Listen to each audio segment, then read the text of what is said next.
નમસ્કાર વિદ્યાર્થી મિત્રો, આજના લેક્ચરમાં આપણે મૂડી માળખાને અસર કરતા પરિબળો વિશેની વાત કરવાની છે, જેની અંદર બે ભાગમાં એને વહેંચવામાં આવ્યું છે. એક તરફ છે મૂડી માળખાને અસર કરતા પરિબળો, એમાં આંતરિક, અને બીજી બાજુ જે છે એ બાહ્ય. મૂડી માળખાને અસર કરતા પરિબળોમાં કેટલાક પરિબળો એવા છે કે જે તે કંપનીની અંદરની આંતરિક બાબતોને કારણે એને અસર થતી હોય, જ્યારે કેટલાક એવી બાબતો જે છે કે કંપનીની બાહ્ય બાબતો એટલે કે માર્કેટની અંદર થતા ફેરફારો અને એને લગતી બાબતો, ગવર્મેન્ટના રૂલ્સની અંદર થતા ચેન્જીસ વગેરે જેવી બાબતોના કારણે પણ એને ઇફેક્ટ થતી હોય. તો એના વિશેની ચર્ચા કરીએ મિત્રો. સામાન્ય પહેલાં જે ચાર્ટમાં આપ્યું છે એને સમજીએ. તો જે છે એની છે ધંધાનો પ્રકાર. આંતરિક પરિબળોમાં મૂડી માળખાને કઈ રીતના અસર કરે છે વસ્તુઓ, ધંધાનો પ્રકાર કેવો છે એ પણ એના આંતરિક માળખાને અંદર ગણવામાં આવે, મૂડીને માળખાને અસર કરે છે. બીજું છે ધંધાનું કદ. ત્રીજું છે ધંધાની કમાણીનો અંદાજો. તો ચોથું છે મિલકતોનું સ્વરૂપ અને જરૂરિયાત. પાંચમું છે સંચાલકોનું વલણ. છઠ્ઠું છે નાણાકીય જરૂરિયાતો. સાતમું છે મૂડીની જરૂરિયાતનો સમય. આટલી બાબતો આંતરિક રીતે મૂડી માળખાને અસર કરતી હોય છે. હવે બાહ્ય બાબતોની વાત કરીએ તો મૂડી બજારમાં તેજી મંદીની પરિસ્થિતિ, મૂડી બજારમાં પ્રવર્તમાન વ્યાજનો દર, મૂડી પડતર, જામીનગીરીઓ બહાર પાડવાનો ખર્ચ, કાનૂની નિયંત્રણો, કરવેરાની નીતિ, સંસ્થાકીય રોકાણકારો, વિદેશી સંસ્થાકીય રોકાણકારો. આ બધી જ વસ્તુ મૂડી માળખાને બાહ્ય રીતે અસર કરે છે. ઓકે, કે જે પેઢીની, કંપનીની કે કોઈની ઇન્ટરનલ બાબત નથી, બાહ્ય વસ્તુઓ છે અને અસર કરે છે. તો જોઈએ આપણે મિત્રો આંતરિકની અંદર કઈ રીતે અસર કરે છે પરિબળો. પહેલું છે ધંધાનો પ્રકાર. એની અંદર ઉત્પાદન કરતા વિશાળ ઔદ્યોગિક એકમોમાં કાયમી મૂડીની જરૂરિયાત વધુ હોય છે. જે જગ્યાએ મેન્યુફેક્ચરિંગ થતું હોય, જે જગ્યાએ ઉત્પાદન થતું હોય, એવા મોટા કદના ઉદ્યોગોમાં અને નાના કદના ઉદ્યોગોમાં પણ કાયમી મૂડીની જરૂરિયાત વધારે હોય મિત્રો, જ્યારે વેપારી એકમોમાં પ્રમાણમાં કાયમી મૂડીની જરૂરિયાતો ઓછી હોય છે. જે સેલિંગ સંભાળે છે, જે રિટેલર છે, અથવા તો જેનું કામ માત્ર વેચાણ જે છે એ કરવાનું છે, ઉત્પાદન કરવાનું નથી, એ લોકો જે છે એની પાસે વેપારી લાઇનના જે લોકો છે એની અંદર એકમમાં પ્રમાણમાં કાયમી મૂડીનું પ્રમાણ ઓછું હોય છે, ઓછી જરૂરિયાત હોય છે. જ્યારે મેન્યુફેક્ચરિંગ જે કરે છે, જે ઉત્પાદન કરે છે, એમની પાસે પ્રોડક્શન ડિપાર્ટમેન્ટને જે છે એ કાયમી મૂડીની જરૂરિયાત વધુ હોય છે. પછી તો કે સેવાકીય એકમોમાં સેવાના પ્રકારના આધારે કાયમી મૂડીનું રોકાણ નક્કી થાય છે. બરાબર, તમારો ઉદ્યોગ જે છે એ સેવા પ્રકારનો હોય તો એ સેવાકીય પ્રવૃત્તિને આધારે કેવી પ્રકારની સેવા પ્રવૃત્તિનો ઉદ્યોગ છે, અથવા તો કેવા પ્રકારની સેવા પ્રવૃત્તિ જે છે એ તમારા બિઝનેસની સાથે સંકળાયેલ છે, એ પ્રમાણે એમાં કાયમી મૂડીની જરૂર પડશે. તો આ રીતના ધંધાનો પ્રકાર જે હશે એ પ્રમાણેનું મૂડી માળખું જોવા મળશે. બીજું જે છે એ છે ધંધાનું કદ. મોટા કદના એકમોની પ્રવૃત્તિઓ વિશાળ પાયા ઉપર હોવાથી મોટા પ્રમાણમાં કાયમી મૂડીની જરૂરિયાત રહે છે. ફરી પાછું બોલું છું, ધંધાના કદમાં શું કીધું? મોટા કદના એકમોની પ્રવૃત્તિઓ વિશાળ પાયા ઉપર હોવાથી મોટા પ્રમાણમાં કાયમી મૂડીની જરૂરિયાત પડે છે. જેમ એકમ મોટું, જેમ ફેક્ટરી મોટી, જેમ યુનિટ મોટું, જેમ પેઢી મોટી, એમ એને કાયમી મૂડીની જરૂરિયાત એટલી વધારે રહેશે મિત્રો. અને કાયમી મૂડીની એનું જે સ્ટ્રક્ચર છે, એનું જે સ્વરૂપ છે એ પણ એટલું બહોળું રહેશે. તો આ રીતે નાના કદના ઔદ્યોગિક એકમોને પ્રમાણમાં ઓછી કાયમી મૂડીની જરૂર પડે છે. વેપારી એકમોમાં પ્રમાણમાં કાયમી મૂડીની જરૂરિયાત ઓછી હોય છે. ત્રીજું છે ધંધાની કમાણીનો અંદાજો. ધંધાની કમાણીની સ્થિર અથવા તો અસ્થિર હોઈ શકે છે. કોઈપણ બિઝનેસની અંદર ઇન્કમ જે છે મિત્રો એ ફિક્સ પણ હોઈ શકે અને વેરિયેબલ પણ હોઈ શકે. બરાબર, ફેરફાર થતો હોય. ઇન્કમ જે છે એ કાયમી ધોરણે સ્થિર જ હોય એવું જરૂરી નથી. કેટલાક એકમોમાં જે છે એ ફેરફાર થતો હોય, અને અમુક એવા એકમો હોય અથવા એવી જરૂરિયાતની વસ્તુઓનું વેચાણ થતું હોય કે જેનું નિશ્ચિત દરે જે છે અમુક ટકા મિનિમમ જે છે એ સેલિંગ કમ્પ્લીટલી ફિક્સ હોય કે ભાઈ ચલો આટલું તો થશે જ સેલિંગ. તો આ રીતના અહીંયા તમને એવું કહેવા માગે છે કે ધંધાની અંદર કમાણી સ્થિર અથવા અસ્થિર હોઈ શકે છે. કંપનીની ભવિષ્યની અંદાજિત કમાણી સ્થિર અને સારા પ્રમાણમાં થાય તો કંપની ઓછીની મૂડી ઉપર આધાર રાખી શકે છે. બરાબર છે, ભવિષ્યમાં અંદાજિત કમાણી સ્થિર અને સારા પ્રમાણની હોય, એમ ખબર જ હોય કે ઇન ફ્યુચર એટલી ઇન્કમ થવાની જ છે. બરાબર, તો એ શું કરી શકે, તો એ કંપની ઓછીની મૂડી પર આધાર રાખી શકે. શું કામ કે ઇન ફ્યુચર તમે આ પૈસા, આ નાણાં ચૂકવી શકવાના છો એટલું તમને એ ફિક્સ છે, બરાબર. એ તમને ખ્યાલ જ છે કે ઇન ફ્યુચર આપણે આટલી જગ્યાએથી આટલી ઇન્કમ આવવાની છે, જેના આધારે આપણે જે છે આપણું દેવું ચૂકવી શકીશું. ફોર્થ વન જે છે મિલકતોનું સ્વરૂપ અને જરૂરિયાત. મોટા પાયા ઉપર કાયમી મિલકતોની ધંધામાં જરૂરિયાત વધુ હોય ત્યારે મૂડી માળખામાં ઇક્વિટી શેરનું પ્રમાણ વધુ હોય છે. કાયમી મિલકતોમાં રોકાણ વધુ હોવાને કારણે મિલકતો ખરીદવી, ભાડા ખરીદી કે ભાડાપટ્ટાની લેવી તે વિચારવામાં આવે છે. હવે એ વાત કરીએ મિલકતોનું સ્વરૂપ અને જરૂરિયાત. તમારી અસેટ્સ છે એ કયા સ્વરૂપની છે, કેટલી તમારીની જરૂરિયાત છે. જો મોટા પાયા ઉપર કાયમી મિલકતે બિઝનેસ ની અંદર કાયમી મિલકતો ધંધામાં જરૂરિયાત વધુ હોય ત્યારે તમારે શું કરવું પડે ભાઈ? એવી મિલકતો કે જે લાંબા ગાળા સુધી તમને લાભ આપી શકે એટલા માટે મૂડી માળખામાં ઇક્વિટી શેરનું પ્રમાણ વધારે રાખવું પડે. શું કામ? કારણ કે ખ્યાલ છે આપણને કે ઇક્વિટી શેર હોલ્ડર્સ એવા છે કે જે રિયલ ઓનર્સ છે કંપનીના, જે કંપની પેઢી બંધ ન થઈ જાય ત્યાં સુધી એનો સાથ છોડતા નથી. એટલે તમારે ઇક્વિટી શેરનું પ્રમાણ વધુ રાખવું પડે છે. કાયમી મિલકતોમાં રોકાણ વધુ હોવાને કારણે મિલકતો ખરીદવી, ભાડા ખરીદી કે ભાડાપટ્ટાથી લેવી તે વિચારવામાં આવે છે. તમારી પાસે મૂડી માળખું કેવું છે એ પ્રમાણે તમારે મિલકત જે છે એ પરચેસ કરવી, ભાડે રાખવી કે લાંબા ગાળા માટે ભાડે રાખવી એ તમે નક્કી કરી શકશો. ત્યાર પછી છે સંચાલકોનું વલણ. જો કંપનીના સંચાલકો કંપની પર તેમનો સંચાલકીય અંકુશ જાળવી રાખવા માગતા હોય તો તેઓ વધુ પ્રમાણમાં ઇક્વિટી શેર બહાર ન પાડતા પ્રેફરન્સ શેર કે ડિબેન્ચર પર વધુ આધાર રાખે છે. ભાઈ મેનેજમેન્ટ જે આખું છે એવું વિચારતી હોય કે ભાઈ મેનેજમેન્ટનું પાસું જે છે આપણા હાથમાં જ રહે, ડિસિઝન જે છે આપણા હાથમાં જ રહે, તો ઇક્વિટી શેર ઓછા બહાર પાડશે. શું કામ? કારણ કે ઇક્વિટી શેર તો રિયલ ઓનર્સ થઈ જશે ભાઈ, બરાબર. કંપનીના ડિસિઝનમાં એ લોકો પાર્ટિસિપેટ કરશે, જ્યારે પ્રેફરન્સ શેર હોલ્ડર અને ડિબેન્ચર શેર હોલ્ડર જે છે એ મતદાન કઈ જગ્યાએ કરે છે તો કે માત્ર એના જે સાથે જોડાયેલી બાબતો, એના હિત સાથે જોડાયેલી બાબતો હોય, માત્ર એ જ બાબતોમાં એ લોકોને બોલવાનો અધિકાર છે, બરાબર. તો એટલા માટે એ લોકો પ્રેફરન્સ શેર અને ડિબેન્ચર વધારે બહાર પાડશે કે એ લોકો નફા ભાગ લઈને છૂટા થઈ જશે, પણ એને ડિસિઝનની અંદર બહુ બધી જગ્યાએ ઇન્વોલ્વ કરવા પડશે નહીં. જ્યારે ઇક્વિટી શેર હોલ્ડર તો રિયલ ઓનર છે મિત્રો, એની પાસે તો જેટલા શેર હશે એટલો એને મત આપવાનો અધિકાર મળશે. એટલે એ લોકો ઇક્વિટી શેરની જે છે બહાર પાડવાની સંખ્યા ઓછી ધરાવતા હોય છે. પછી છે નાણાકીય જરૂરિયાતો. ઓછા પ્રમાણમાં મૂડીની જરૂરિયાત હોય તો માત્ર ઇક્વિટી શેર બહાર પાડીને મૂડી એકઠી કરી શકાય છે. પૈસાનો બહુ વધારે પડતો જે છે ઇન્કમ તમારે જરૂર ન હોય અથવા તો મૂડી રોકાણ બહુ મોટું ન જોઈતું હોય તો માત્ર ઇક્વિટી શેરના આધારે તમે મૂડી મંગાવી શકો છો. પરંતુ વિશાળ મૂડી ભંડોળની જરૂરિયાત હોય તો વિવિધ પ્રકારની જામીનગીરીઓ બહાર પાડવી પડતી હોય છે.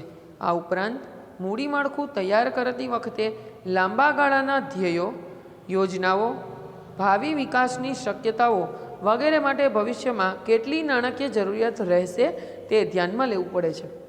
ઓકે.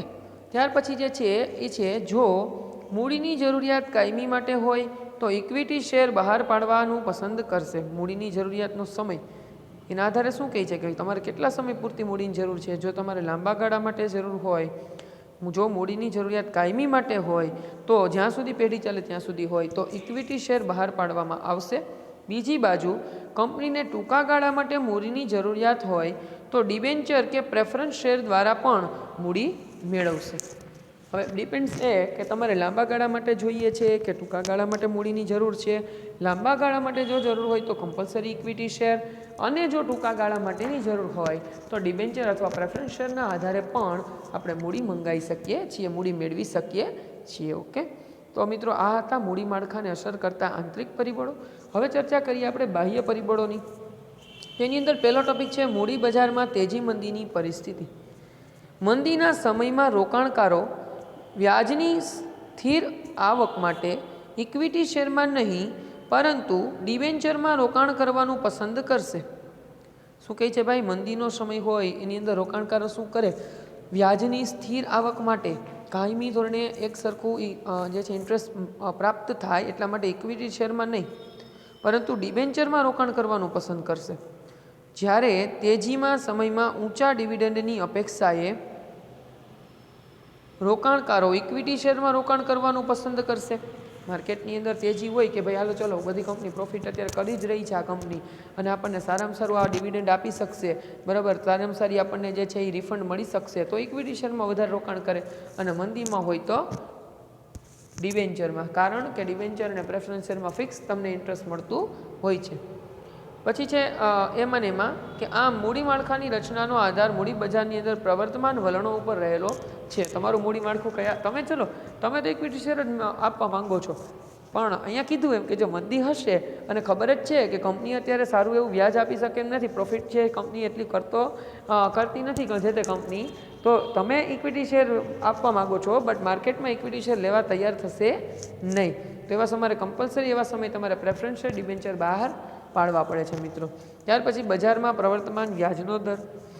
મૂડી બજારમાં પ્રવર્તમાન વ્યાજનો દર ઊંચો હોય તો ઇક્વિટી શેર બહાર પાડી અને ભંડોળ મેળવવાનું વલણ રહે છે.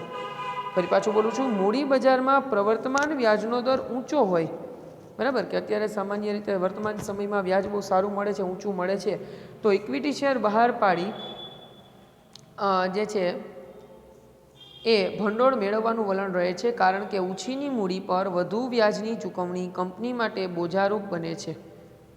ફરી પાછું બોલું છું, ઊંચીની મૂડી ઉપર વધુ વ્યાજની ચૂકવણી કંપની માટે બોજારૂપ બને છે, કારણ કે ડિબેન્ચર અને પ્રેફરન્સ શેર હોલ્ડરોને ફિક્સ આપણે જે છે એના ઉપર એને પ્રોફિટ આપવો જ પડશે, એના ઉપર એને જે ઇન્ટરેસ્ટ આપવું જ પડશે. જ્યારે ઇક્વિટી શેર હોલ્ડર્સ જે છે એને ફિક્સ હોતું નથી, પ્રેફરન્સ શેર હોલ્ડર્સને દેતા વધે તો મેળવવાનું હોય છે. તો આ રીતના પણ અહીંયા જોવાનું છે આ. પરંતુ પ્રવર્તમાન વ્યાજના દર ઓછા હોય તો મૂડી માળખામાં ડિબેન્ચર પણ સ્થાન આપવામાં આવતા હોય છે. ત્યાર પછી ત્રીજું છે મૂડી પડતર જામીનગીરીઓ બહાર પાડવાનો ખર્ચ. મૂડી ઊભી કરવા માટે જામીનગીરીઓ બહાર પાડવામાં આવે ત્યારે કંપનીએ વિજ્ઞાપન પત્ર બહાર પાડવાનો ખર્ચ એટલે કે એડવર્ટાઇઝમેન્ટનો ખર્ચ જે છે એ બાહેંધરી કમિશન, દલાલી વગેરે ખર્ચાઓ કરવા પડે છે. જેમ આ ખર્ચાઓ વધુ તેમ મૂડી પડતર વધુ અને વિવિધ પ્રકારની જામીનગીરીઓ બહાર પાડવામાં જે છે એ ખર્ચ જુદા જુદા હોય છે. જોકે ડિબેન્ચર બહાર પાડવાનો ખર્ચ અન્ય જામીનગીરીઓ બહાર પાડવાની સરખામણીમાં ઓછો છે.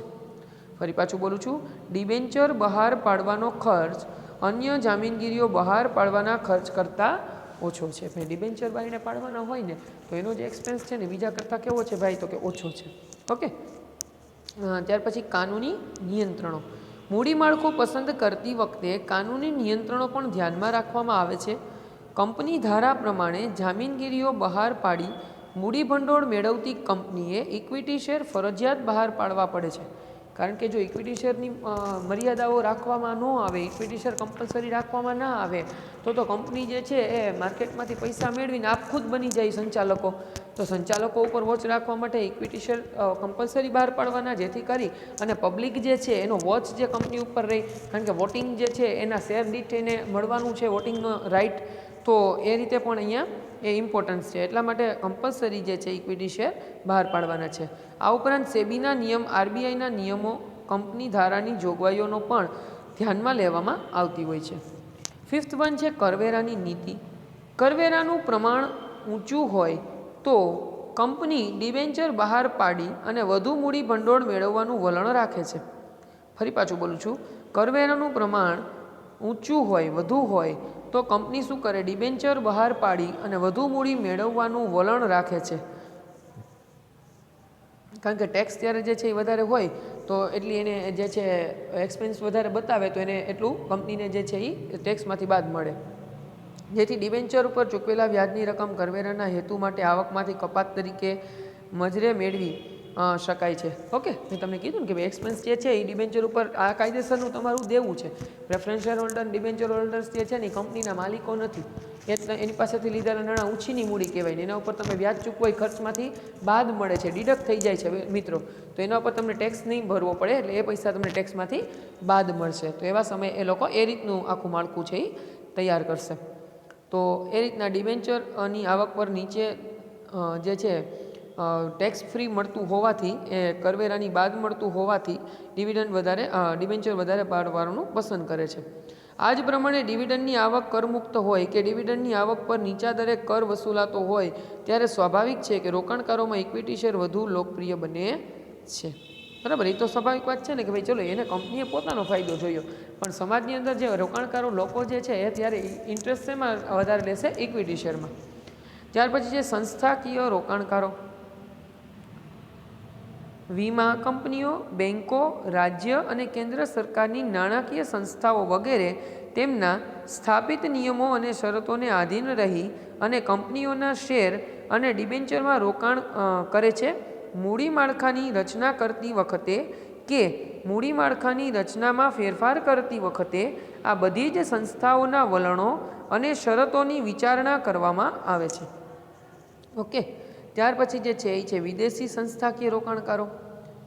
વિદેશી રોકાણકાર સંસ્થા એક એવી સંસ્થા છે કે જેની સ્થાપના અને નોંધણી ભારતની બહાર થઈ હોય અને જેનો ઉદ્દેશ્ય ભારતમાં પ્રાથમિક અને ગૌણ બજારની અંદર નિયત કરેલી જામીનગીરીઓમાં રોકાણ કરવાનો હોય છે. વિદેશી રોકાણ સંસ્થાઓ વિદેશી જે રોકાણ માટેની સંસ્થાઓ સેબી સમક્ષ તેની નોંધણી કરાવવી પડે છે. આવી સંસ્થાઓને ભારતીય કંપનીના શેર ડિબેન્ચર ખરીદવાની મંજૂરી આપવામાં આવે છે. બરાબર, એટલે આ રીતના વિદેશી કંપનીઓનું પણ અહીંયા પણ વિદેશી મૂડી રોકાણનો લાભ મળી શકે. મિત્રો, ત્યાર પછી આવે છે કાર્યશીલ મૂડી, વર્કિંગ કેપિટલ. અર્થ અને વ્યાખ્યા સમજીએ. બધા જ પ્રકારના ધંધામાં કાયમી મૂડી અને કાર્યશીલ મૂડીની જરૂર પડે છે. કાયમી મિલકતો જેવી કે જમીન, મકાન, યંત્રો વગેરે ખરીદવા માટે કાયમી મૂડીની જરૂર રહે છે, જ્યારે કાર્યશીલ મૂડીની જરૂરિયાત રોજબરોજના ખર્ચા ચૂકવવા માટે રહે છે, જે સામાન્ય રીતે ધંધાની ચાલુ મિલકતો જેવી કે કાચો માલ, દેવાદારો, લેણી હુંડી વગેરેમાં રોકાયેલી હોય છે. કાર્યશીલ મૂડી ધંધામાં સતત રીતે ચક્રાકારે ફરતી રહે છે. આથી કાર્યશીલ મૂડીને જીવન રક્ત પણ કહેવામાં આવે છે. બરાબર ને મિત્રો, ટ્રાન્ઝેક્શન રોજના રોજ થવા જોઈએ. બરાબર છે, ટર્નઓવર થવું જોઈએ, જે રોલિંગ છે એ ફરવું જોઈએ. આ પૈસો જે છે જેટલો સરળતાથી ફરશે એટલું ટ્રાન્ઝેક્શન બધા ઇઝીલી થતા જશે. વ્યાખ્યાને સમજીએ તો લિંકન, ડોરિસ અને સ્ટેવેન્સના જણાવ્યા મુજબ ચાલુ મિલકતોનો ચાલુ જવાબદારી ઉપરનો વધારો એટલે કાર્યશીલ મૂડી.